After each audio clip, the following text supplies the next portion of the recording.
Hello YouTube, Tim here. I've got a project today which is going to start off as a conventional 48-inch long bow blank for a youth recurve style bow. However, I'm not going to do typical siyahs. I'm not going to do the typical ends, the recurve tips. What I'm going to do is I'm going to flatten, sort of selectively flatten the last 8 inches or so, maybe 6 to 8 inches. And just recurve it very slightly here, and then maybe a tiny deflex mid-limb. We'll actually see. I'm not sure exactly what I'm going to do yet. I like to play it as I go along. But I will show you the end product, hopefully before this portion starts. And yeah, let's just get started with the flattening process. I've marked true center, 2, 2.5, and 3 inches on either side. I like to aim for 2.5 inches on either side. It'll create a nice 5-inch long handle, which is plenty long. And I think I was talking on the Google Plus hangout that we did, that I've lately taken to leaving the handles rounder than usual, because it lets the handles flex a little bit more, which increases dramatically the stability of the bow. When it's wider, it'll have less of a tendency to flop over sideways. And if you're not careful, I've had some just standard youth recurve bows that I flattened the handle quite a bit on. They've wanted to collapse on me. So this avoids that issue and lets the handle flex to lower the draw weight, which for some people is what they're after.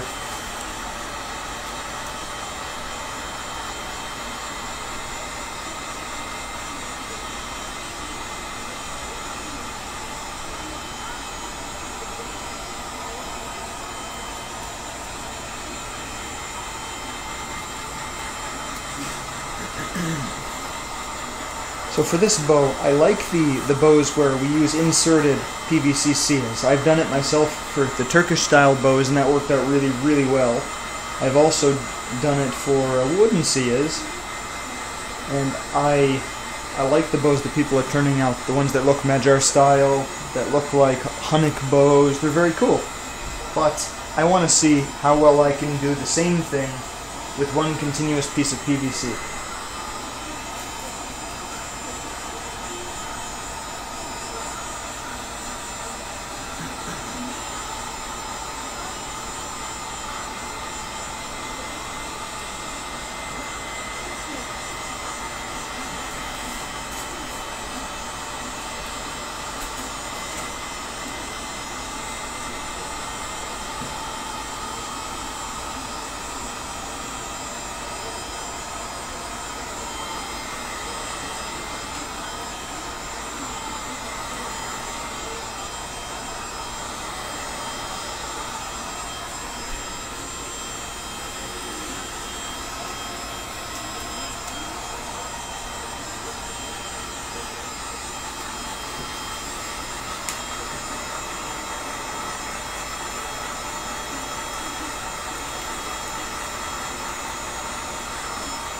I'm really looking forward to running through this last batch of PVC at the home goods supply store that I go to. Because right now the newest, youngest pipe I can get is from August of last year.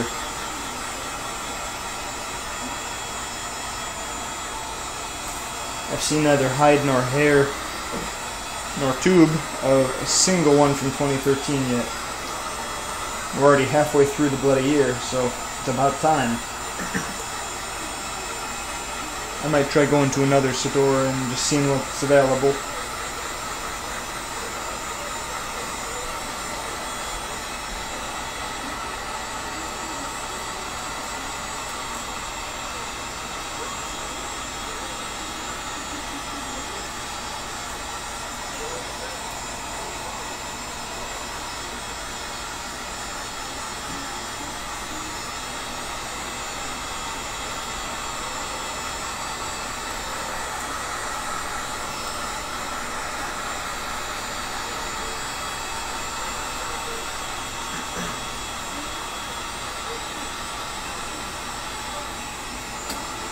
Almost there.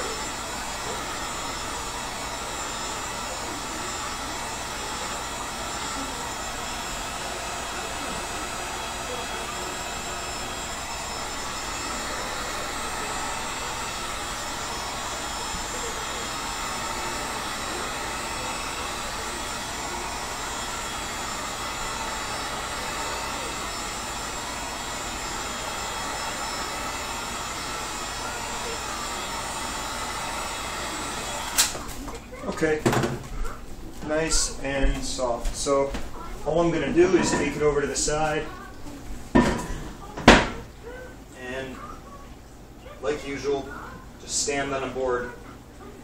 That's probably not visible right now. I will adjust the camera in a moment.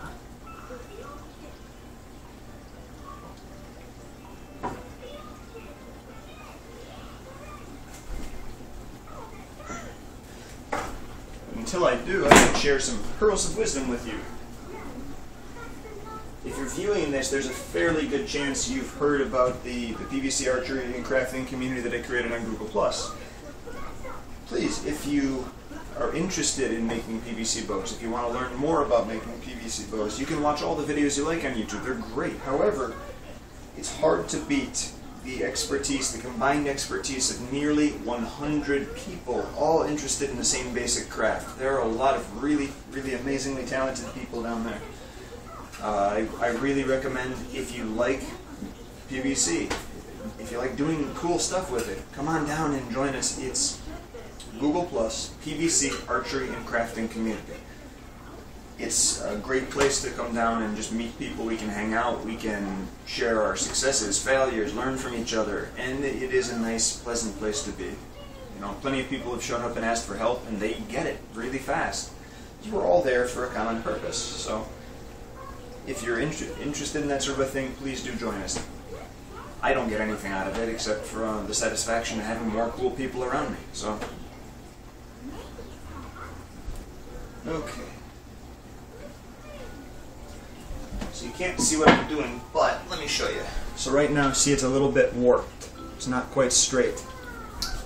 So I brace it against the side of my knee and grab it on either side of the bend, and then basically that's it. Nice. It's still a little soft, so I'm going to go ahead and keep flattening that upper portion just for one more second, just to make sure it doesn't puff up too much. I don't want too much strength in the inner bow.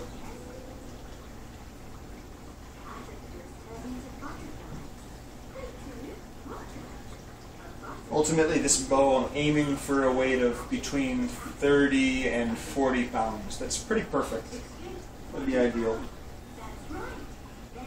The next bow I'm going to be making today, which will probably not be shown in the same day, is just a standard U3 curve. But I might do something different with the tips. We'll see.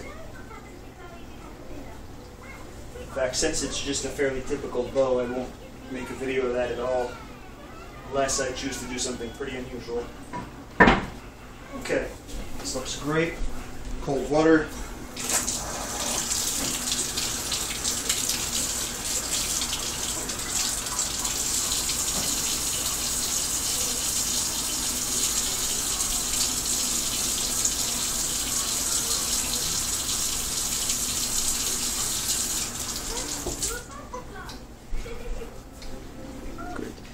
There's just the barest hint.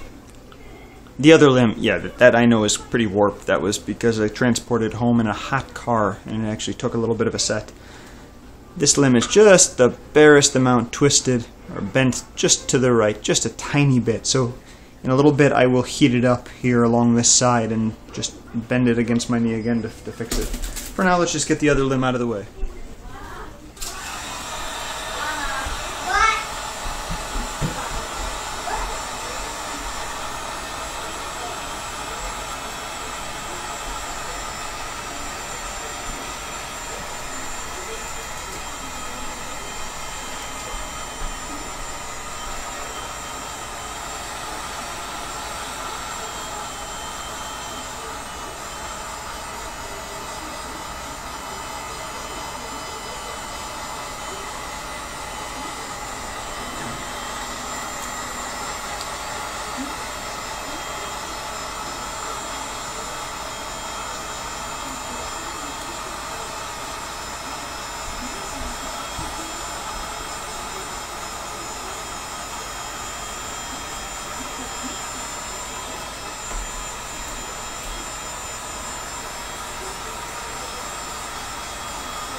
almost done, and then we'll just flatten this other limb.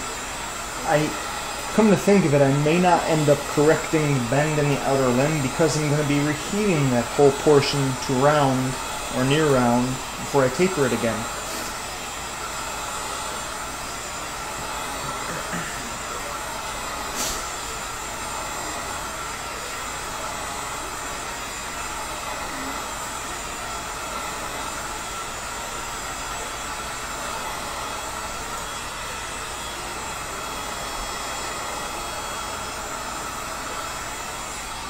Alright, sounds good. This time let's make sure that you can see what I'm doing.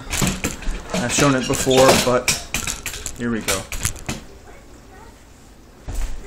Nice, soft PVC pipe. Get it straight. You can use this as an index if you like to straighten it. But in any case, go ahead.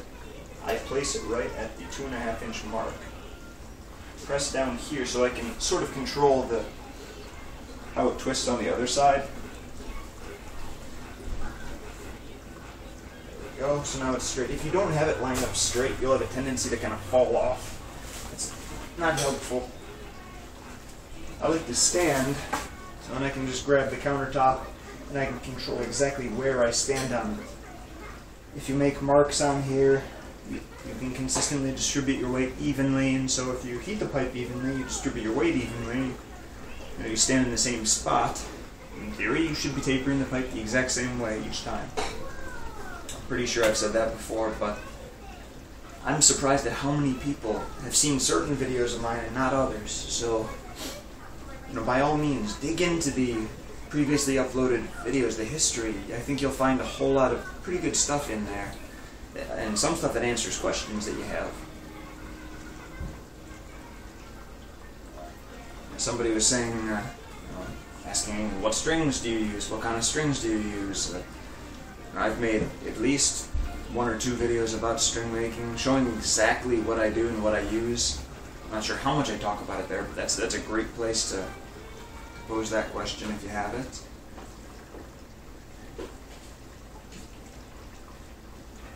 If there's anything I can do to better organize past videos to make it easier to search them, again, please leave comments. I'm always eager to hear what people have to say about the things that I'm doing so I can improve what I'm doing, make it more accessible, make it more better targeted at what you guys want to see.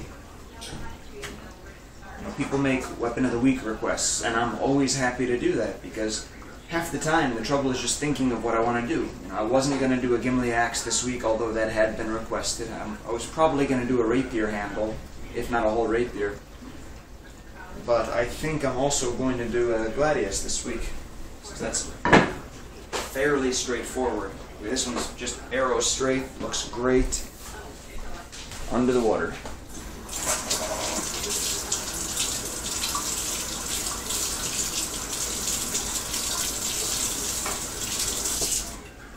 Now, something that I thought was worth talking about, I don't do it too often, but you can do it.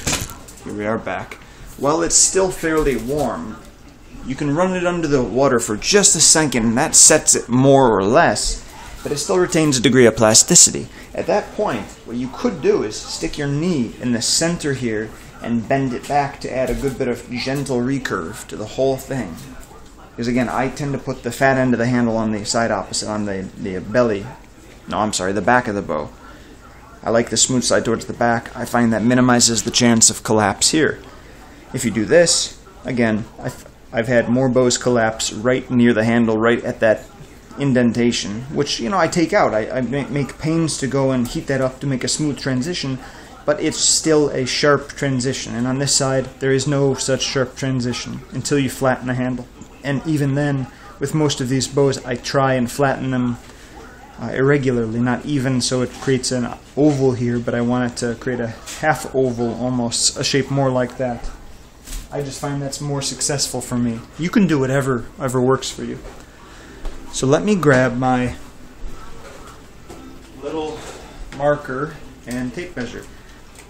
So now typically I take and recurve the last 6 inches on a U3 curve bow. Let's go ahead and do pretty much that. So I'll mark 6 and 7 inches. Because again, I like to have extra markings around what I'm doing. Tell you what, 6, 5.5, 6, 6.5, 7. I use the longer marks for the full inches, the hashes for the half inches, and I'll do the same thing over here on the other side. 5.5, 6, 6.5, 7. Great. Now all I'm going to do is, and I was contemplating doing this in 2 steps. First reflexing it, or recurving it, and then heating the other side. But maybe I'll do it all at once. We'll see.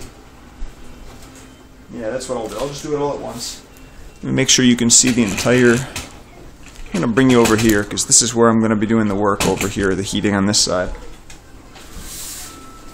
Just heat it gently, and be very careful, because this is where it tends to tear on me if you overheat it. So I like to heat it gently from farther away than usual, moving quite a lot, and almost heating not at all on the sides. Once it starts to puff, then I shoot a little bit of heat down the pipe, and that helps it open up. Once it's open, I've never had a pipe tear.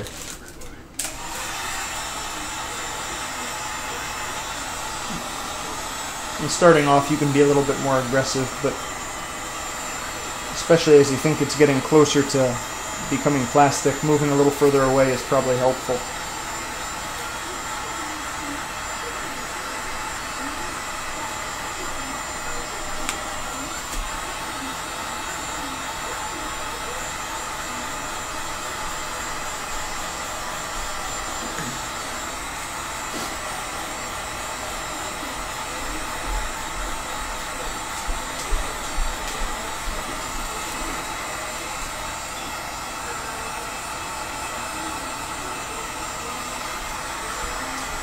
Part of the reason I'm holding it up like this is because now any of the reflected radiant heat hits the aluminum will bounce right back into the pipe, so it's heating a little faster. If you heat it like this, you're not getting very much bounced radiant heat.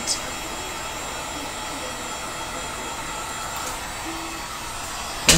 See what I mean? Now it's starting to open up at the tip, so you can speed up that opening process.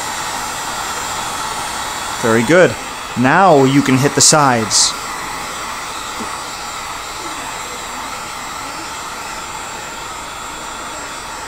And at this point, the whole thing is fairly plastic, and you could shape it around a recurve, and you see how it's barely puffed, but you could shape it with a little bit of strength, and that's all you need to do. I'm going to heat it a little bit more.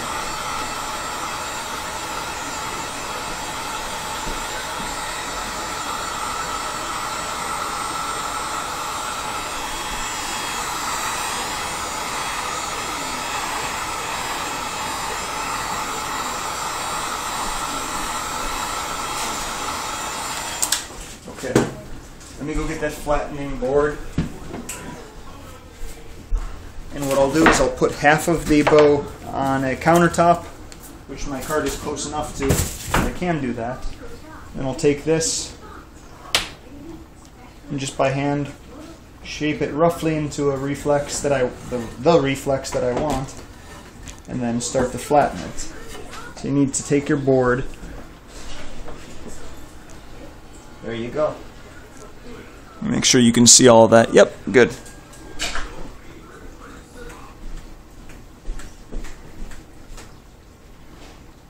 So just look at it from the side and make sure you're getting it nice and straight the way you want.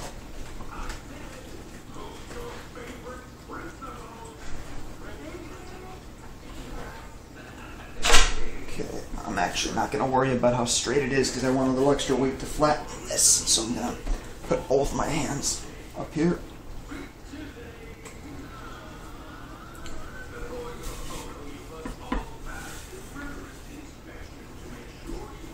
Okay, now, whoa, ow.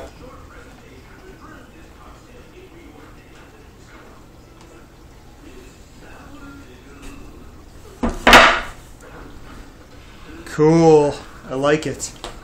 That's exactly what I was going for.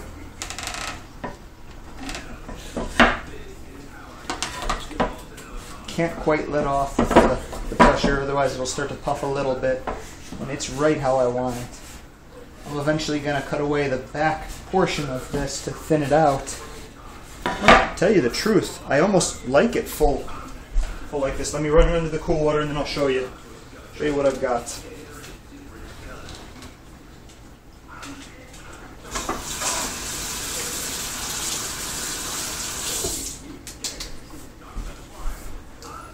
Alright, here is the siyah. I like that. I will round it, but I don't think on this one that I'm going to cut away a huge portion of it. I'm not going to thin it out too much. I'll probably just take off something like that. I guess it'll look almost like a banana. But there we go. It's pretty darn nice. Now I'm going to do the exact same thing to the other side. Welcome back. Right now I wanted to show you the basically completed bow. This is it. I'm just going to heat the ends to taper them just a tiny bit. But that's more or less it. I'm going to now string it up, take it outside, and shoot the heck out of it. See how it shoots? It should be nice. And my goal, again, was about 30 pounds to 40 pounds at 28 inches, which should be no trouble. I think we'll hit that right out the gate. Off we go.